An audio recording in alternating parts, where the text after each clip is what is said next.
Hey traders, David Frost, my strategic forecast. You're here for another episode of Common Sense Market Analysis. Today is Monday, March 9, 2020. You are looking at a daily chart of the SPY or Spider, which is the proxy for the S&P 500. Let's cut right to the chase. We had another market crash on our hands. This one was pretty epic. It redefines what epic was as it relates to the market. So we can take this from a lot of angles tonight. We can talk about the coronavirus. We can talk about the oil market, the energy markets. We can talk about interest rates. We can talk about a whole host of things, and we're probably going to touch a little bit on a whole lot of them. The goal is to give you a well-rounded view of what's really going on from 30,000 feet up looking down. We'll also go over the numbers. What is that 275.31 on the screen? Did you put that on after the close?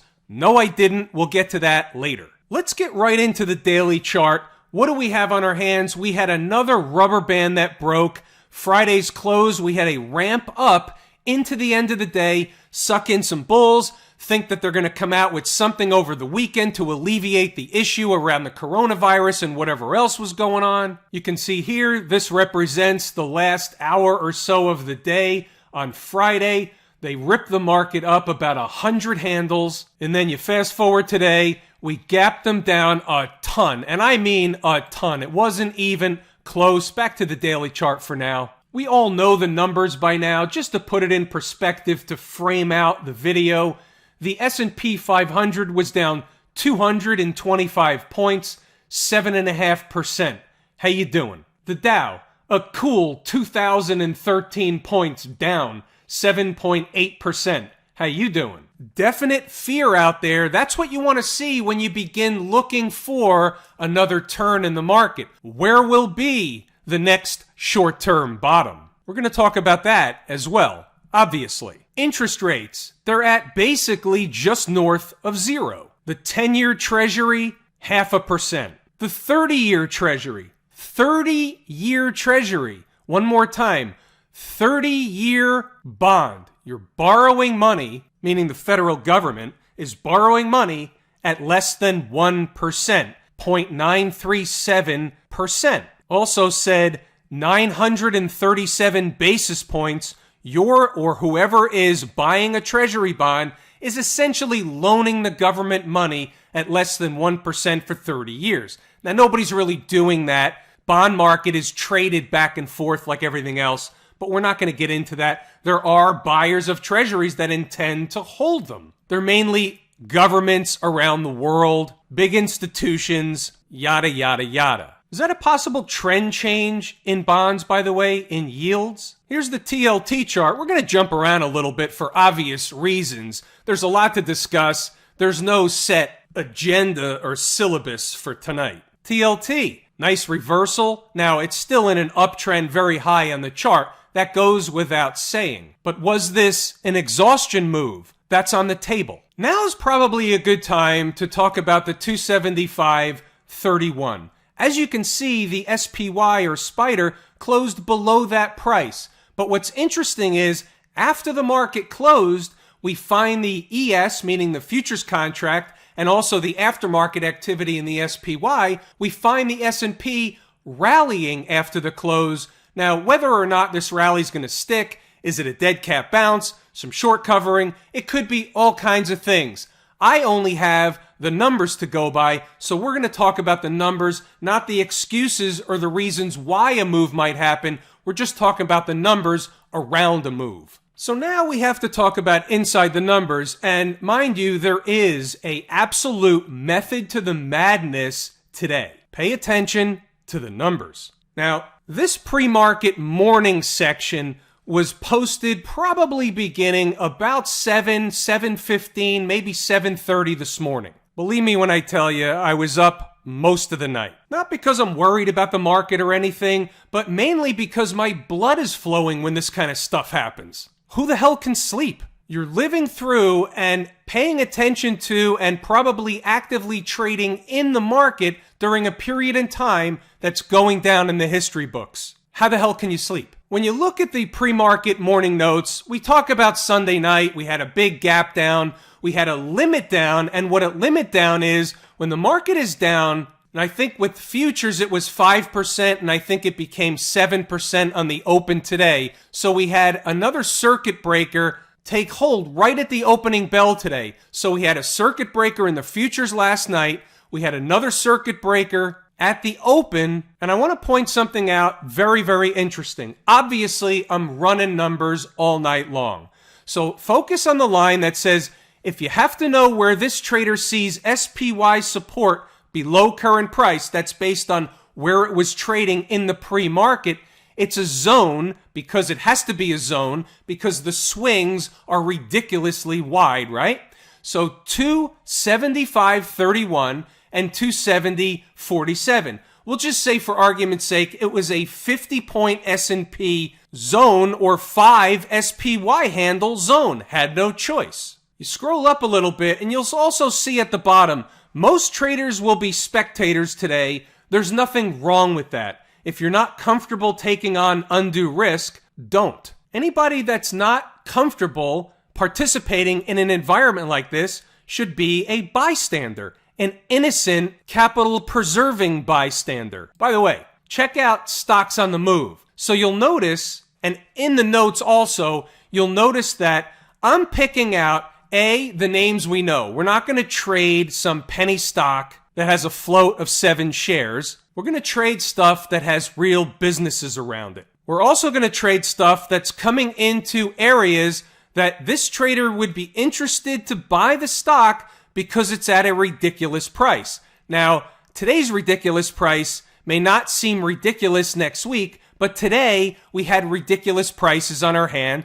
We identified them in the pre-market, and if any of those prices were hit today, they were good enough like any other day for a potential rocket ride. Did any of them hit? 2 of them hit. 1 doesn't count. It was Caterpillar later in the day. The other one was MU, Micron, right at the opening bell. I'm not suggesting any trader was supposed to take this trade, although we did have traders take this trade. We'll take a look at the chart if I can remember. Let's go back up so you can see what was going on throughout the trading day. Obviously, it was a rodeo, but I'm still providing the notes. I'm providing the commentary for those traders that want to participate. Early thoughts. This is important. It's a waiting game. We wait for the market to open and do its thing in both directions. People will be throwing up stock and anything else they can get their hands on.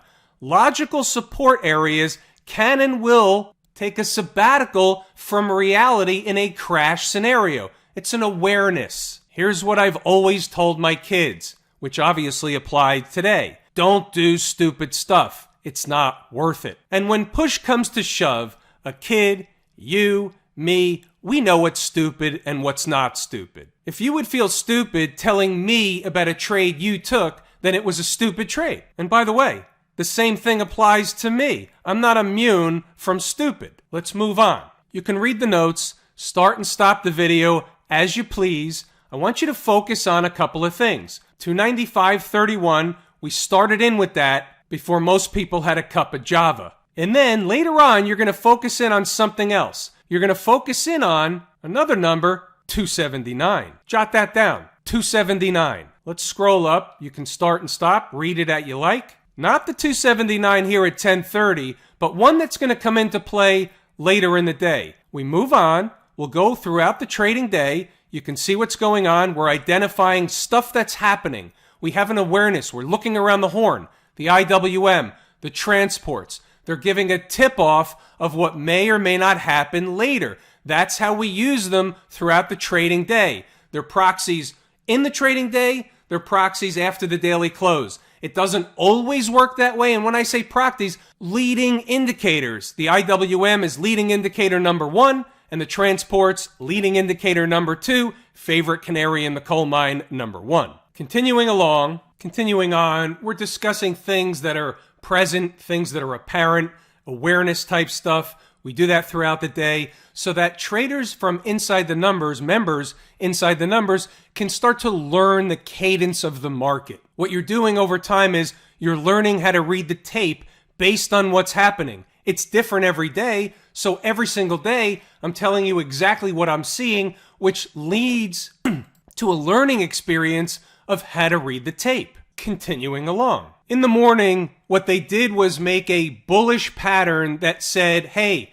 if we continue with this bullish pattern and we stay above a certain price, and this was in the notes, there's a fair likelihood that we're going to make another leg higher. So they did that. Yes, we had traders hop on board. Continuing along. Again, the swings are wide. They're going back and forth. It's an enormous range. The numbers are wide. Now you'll notice IWM was in a different position than the SPY. That's of note, watching that all day. Transports made a new low. You'll notice the 115 post at the bottom. Transports made a new low. We're watching. That's important information. We talk about exceeding the low of the day up at the 135 post. I think they exceeded it by a few pennies, like a nickel, and then that's where they ripped them back up. We talk about that all the time too. We have traders, not we have, but there are traders that end up selling a break of the low. It's called selling in the hole. It doesn't work the large majority of the time. Now check out the 3 o'clock post. If they rip higher off low of day test, there was bad English in there, I was jumbling words around. It's fast, I make mistakes. Here's the net, and here's the point that didn't get lost. They can jam this thing into the SPY 279 area, give or take. Rodeo. All right, let's continue on. I think this is important. 333. So they did the thing where they jam them to SPY 279. It was resistance 279.06. Anything goes into the end of the day. Rip up or smash down, best guess. Now here's a 15-minute chart. Let's get our faculties in order. Where are we? Here's the retest of the low. The low is 273.45. The low this morning was 273.50. So by a nickel, they spike it through and they rip it back up. And what was the high in this candle? 279.06. This is at 15:30. The post was at 3:33. That's important to note. I think that was beneficial for Inside the Numbers members. It was a good exit for anybody that took the ride on the long side. Who took the ride on the long side? There are plenty of traders out there, and you all know who you are. You're completely willing to take a stab at a double bottom low. It worked. Double bottom low. Rip higher. 279 was the exit. Inside the Numbers is the tour guide. Remember, there were 2 stocks that hit their numbers today. We'll start with Caterpillar. You can see what happened. It cut through the first one after hovering over it by some time. The second number did work, ripped where? Back to the first number. What does that show you? The numbers are good. End of the day, it fell back down, but nobody's in a trade at 3:30 in the afternoon on a stock that was given out at 7 o'clock in the morning. These trades are intended to be first half of the day trades. A trade that shows up in the later part of the afternoon isn't the trade that you were looking for when you showed up in uniform, ready to go. It can be, but that's just not the concept of what we're doing here. Here's the other one, Micron, MU. 45.23 was on the board, 7 something in the morning. Hit it right at the open. We did have some traders that took the trade. Here's a high at 10:15 in the morning, 48.33. $3 ride for anybody that took it or somewhere in between. The numbers are the numbers. How did I approach it this morning? I'll bet traders out there are curious, what adjustments did I make to come up with today's numbers that were somewhat distant from the norm? So normally our numbers may be closer to where the opening price is. $1.50 away, $2.50 away, some stocks a lot more, but you know the routine. The adjustment that was made this morning is I go down for me to what is the next area, the next number underneath where current price is this morning. The next area that hits me across the face like a ton of bricks. So, case in point, Micron, it was a gap. It was below current price. What do I always say? Stocks are headed to a destination. Could have went below the gap. Of course, I had a secondary price that was just as important as the gap. Sometimes what you have to do is put aside the fact that the market was crashing. Other stuff outside of the crash still acts in a normal world within their own worlds. Everything is just magnified. Here's another example. This one didn't hit its number. It's Microsoft. What happened at the beginning of the day?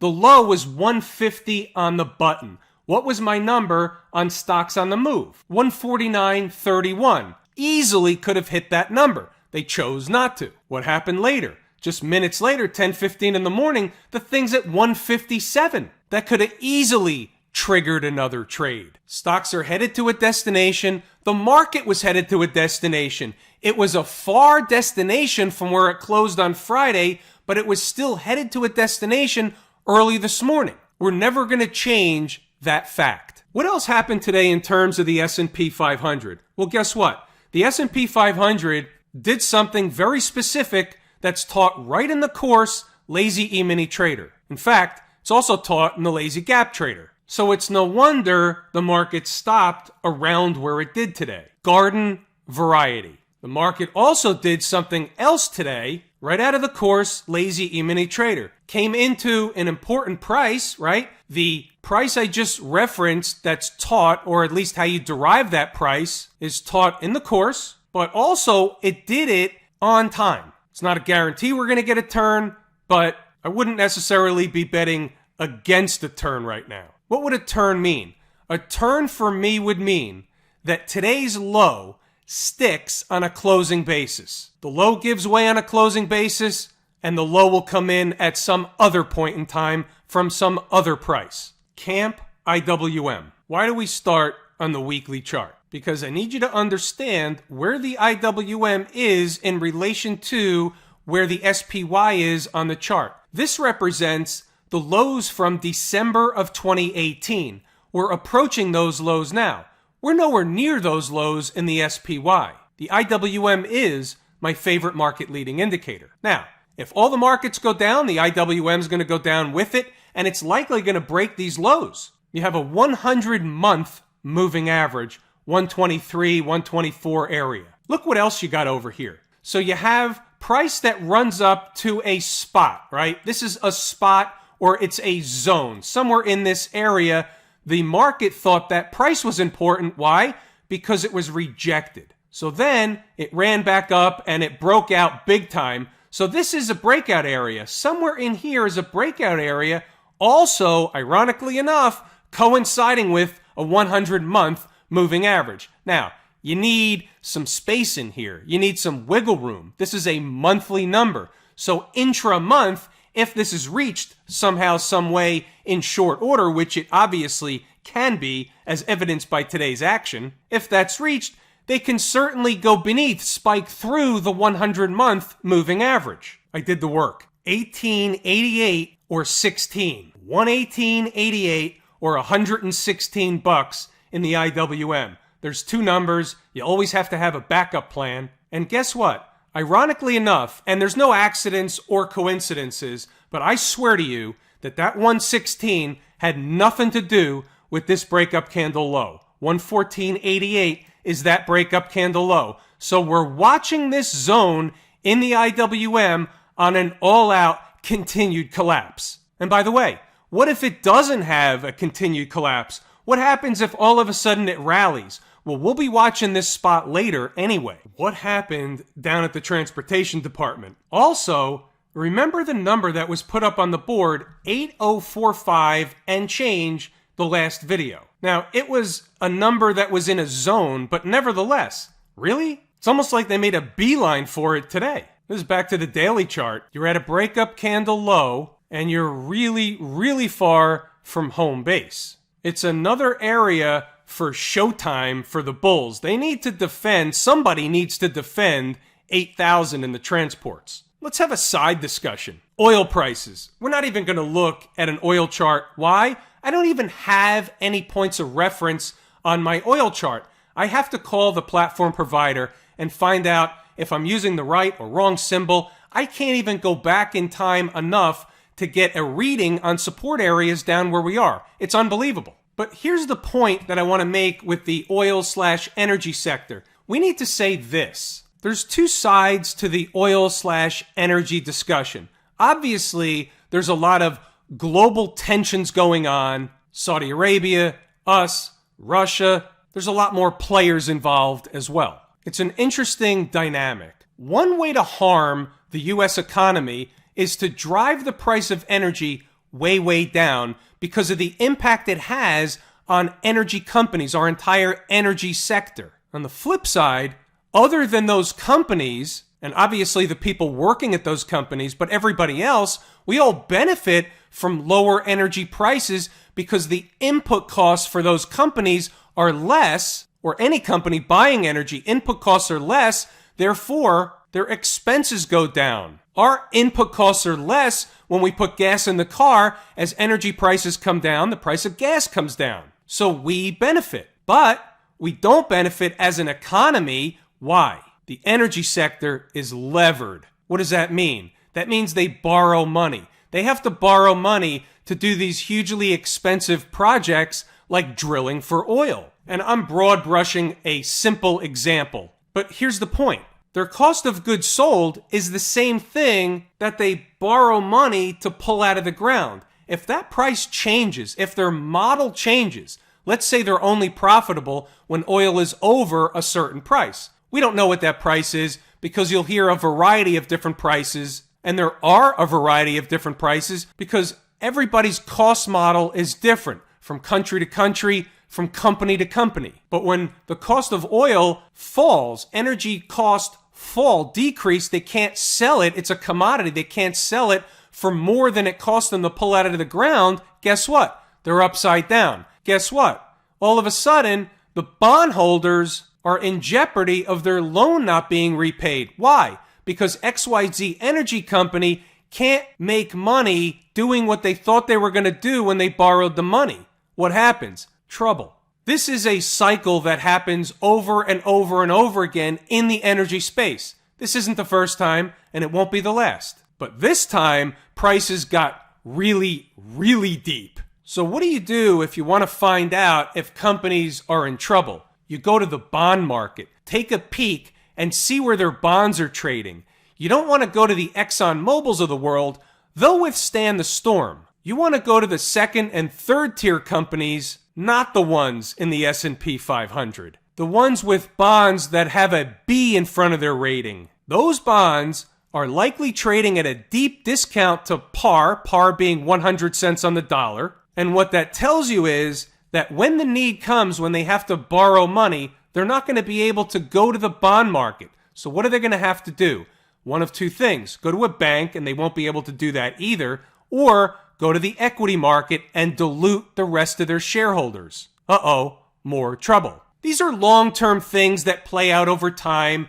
It may get a reprieve for a while, and then they may hit it again. You may start to see companies on the brink of failure tomorrow. You'll see hedge funds that were energy specific that blew up all of a sudden. Unbeknownst to their investors, they just lost all their money. These things are inevitable. These things happen in these cycles over and over and over again. What's a possible play that happens from here? How do things get better? How is confidence instilled back to the market? Right now, one of the only ways is going to be from government. Now again, it's a theory, it's a philosophy, it's a perception. You're probably going to see some kind of a stimulus package show up. It'll look like a bailout. It'll be discussed as a bailout. They'll hammer Trump for it just the same as they hammered Obama for the auto bailout. Nothing ever changes. It's the same script over and over and over again. Maybe a bailout package or stimulus package of some sort bounces the market for a while. That's likely. That coincides with an important turn from an important time perspective around an important price, doesn't it? Am I saying we're going to see a stimulus package tomorrow? No, I'm not saying that, but I wouldn't be surprised if we did. And I think from the perspective of what happened today, it's everything that I really intended to and really needs to be discussed. We don't have the need to really look at the other markets. There's nothing different that they're going to tell us. Everything got smoked like a huge bag of weed. The only thing that we can do is show up tomorrow, Tuesday, in uniform, ready to go, and we deal with what the market hands us every single day. Have I told you how much I appreciate each and every one of you? Without you, these videos are not possible. I am going to pull the ripcord here today. I'm David Frost, my strategic forecast. Thanks for tuning in for another episode of Common Sense Market Analysis.